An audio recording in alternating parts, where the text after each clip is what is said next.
다음은 우하하게님, 네, 우하하게님 모셔볼까요? 네, 신한지주 들고 계세요. 매수가와 28,000원 밖에 안 되십니다. 수익 굉장히 많이 보고 계세요. 네, 오늘 34,000원대에서 마감가 나왔고요. 비중도 넉넉하시네요. 네, 30%나 들고 있습니다. 연말 배당 수익 관련해서 좀 전략이 궁금하다. 역시나 배당 메리트를 노리고 아주 일찍 들어가셔서 길목 지키게 하신 것 같은데요. 수익은 충분히 나고 계신 상태입니다. 여기에 포커스 맞춰서 조금 전략을 주세요. 네, 전문가님. 일단 배당 목적으로 투자를 하셨다면 현재 시장 트렌드하고는 좀 안 맞는 거죠.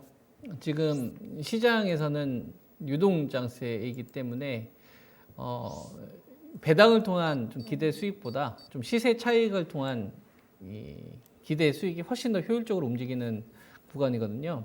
다만 이제 매수 진입 시점 자체가 28,000원에 30% 진입을 하고 있어서 시세 차익도 좀 같이 나고 있는 상태니까 지금 구간에서 만약에 배당 목적으로 들어간다고 한다면 주가가 올라가게 되면은 그만큼 배당 수익률은 떨어지니까 배당에 대한 관점으로 접근을 하셨다고 하더라도 지금은 좀 시세의 목적으로 전략을 세우시는 게 훨씬 더 효율적이라고 봅니다. 그러니까 신한지주 같은 경우를 보게 되면 지금 시가총액이 한 17조 5천억 정도 돼요. 보통 우리나라 신한지주나 KB금융이나 하나금융지주 이런 어떤 금융사들이 보통 배당 수익률이 한 4%대에서 5% 정도 주고요.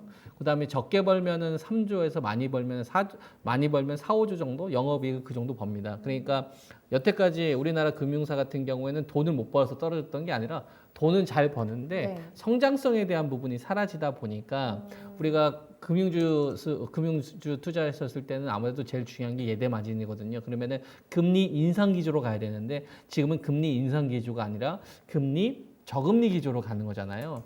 요번에 신한지주를 비롯한 KB금융이라든지 하나금융지주가 올라가는 거는 앞으로 우리나라 이들 주식이 업황이 좋아질 거다라고 해서 베팅되는 게 아니라 경기 부양책을 하게 되면 미국 쪽에서 국채를 많이 발행을 할 거 아닙니까? 국채 가격 그러면 국채를 많이 발행을 하게 되면 국채 가격이 떨어지고 그다음에 이 금리하고 채권 가격은 반대로 가거든요. 그에 따라서 미국 국채 수익률이 올라가니까 그 부분을 자극시켰기 때문에 금융지주사들이 금리에 민감해서 선반영돼서 올라가는 겁니다. 그러니까 금융주들이 실적이 좋아서 올라가는 게 아니고요. 그렇죠. 그리고 금융지주사 같은 경우는 이미 우리나라 국내가 포화 상태이기 때문에 경쟁 업체 자체가 인터넷 은행하고만 좀 경쟁 붙는 구조란 말이에요. 돈은 정말 잘 법니다. 다만 투자하는 사람들의 입장에서 투자가들의 입장에서는 배당을 목적으로 투자할 수도 있지만 대부분의 사람들은 시세 차익을 목적으로 들어갑니다. 성장성을 보고서 베팅을 한다는 거죠. 시장의 어떤 패러다임에 따라서 병행에 따라서.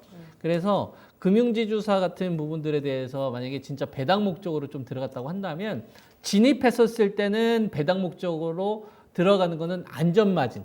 그러니까 내가 진입을 했었을 때 설사 떨어지더라도 그래도 배당으로 커버하지만 이런 식으로 접근하는 건 좋은데 그 배당 수익률 5% 먹게 되면은 그 다음에 배당 납걸리잖아요. 그럼 이거는 의미가 없는 거예요.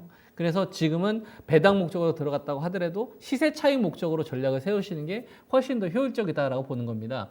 그래서 지금 34,000원이면 보통 신한지주가 1,750원에서 한 1,800원 선 정도 배당 주니까 34,000원 기준으로 보게 되면 배당 수익률이 대충 5%선 정도가 되는 거예요. 그러니까 올라가면 올라갈수록 배당 수익률은 떨어지는 거니까 좀 매도 타이밍을 잡아야 되는 거고 반대로 떨어지면 떨어질수록 배당 수익률은 높아지게 되는 거니까 오히려 매수 관점으로 대응하는 게 좋겠죠. 그래서 여기서 타협을 좀 잘해야 될 것 같아요. 위로 올랐었을 때 매도하고 그걸 다시 밑에서 받는 전략. 이렇게 가져가는 게 좋을 것 같은데 비중이 30%선 정도 들어갔으니까 절반 비중을 제가 제시를 합니다. 어떻게 제시를 하냐면 지금 신한지주 같은 경우는 현재 34,050원 정도 되는데 지수랑 어쨌거나 연동돼서 움직이는 건 사실이에요. 10월 30일 날, 11월 30일 날 코스피 종합주가 지수가 2,600원 순간 붕괴했던 적이 있거든요. 그때가 2,590까지 떨어졌다가 지금 2,750이니까 지수가 한 6% 정도 올라간 거죠. 신한지주도 그때 폭락 대비 지금 6%는 올라갔어요. 그래서 오늘은 신고가 돌파하지는 못했지만 지수 상승률 정도는 반등이 나오는 거예요. 그래서 지금 보게 되면 지수랑 같이 대응을 하시면서 가면 좋은데 우리가 신한지주가 이전에 저점으로 깨졌었던 자리에 보면은 37,000원대에서 한 38,000원대 위치하고 있는 게 보이시죠? 요게 2019년도 1월 달에 저점, 요 정도랑 부딪히는 자리인데 요 금방 오면 요 금방 오면은 가지고 있는 거에 최소한 절반 정도는 좀 이익 실현을 좀 하셨다가 하시고. 또 다시 이렇게 배당량이 떨어지면 매수를 하더라도 아. 이렇게 가져가실 권장을 해드리고 네. 요 목표치가 빨리 오면 좋은데 빨리 오지 않을 수도 있겠죠. 지수가 만약에 묶여진다거나 꺾여진다거나 아니면 이번 이제 그 12월 결산법인들 같은 경우를 기준으로 봤었을 때 이제 그 배당락을 12월 말에 이제 맞게 될 테니까 그 전까지 올라가지 않더라도 한 절반 정도는 좀 매도 타이밍. 그러니까 12월 마지막 주 있잖아요. 네. 그 저기 뭐야 12월 30일 날 이제 쉬니까 그 전에 이제 T 플러스 3일 거래니까 이틀 전 거래일 그 날짜가 12월 정확하게 모르겠는데 25일인가 24일 정도 될 거예요. 24일이나 26일 정도 될 건데 그 전에도 가격이 오지 않더라도 일단 절반은 좀 매도하는 걸로. 왜냐하면 배당은 걸 거니까. 이렇게 이제 제가 전략을 제시하도록 하겠습니다. 알겠습니다. 일단은 배당에 대한 메리트를 크게 보고 들어가셨는데 시세 차익이 또 나신 상태잖아요. 그거를 이제 감안해가지고 어떻게 배당전으로 네, 비중을 조절하면서 끌고 가면 좋을지 네, 전략 남겨드렸으니까 속 시원하게 다 해결되셨을 것 같아요. 네, 더 수익 많이 내시길 저희 같이 네, 한번 화이팅 외쳐드려볼게요. 네, 우아하게 매매 잘 해보세요. 네, 성자님.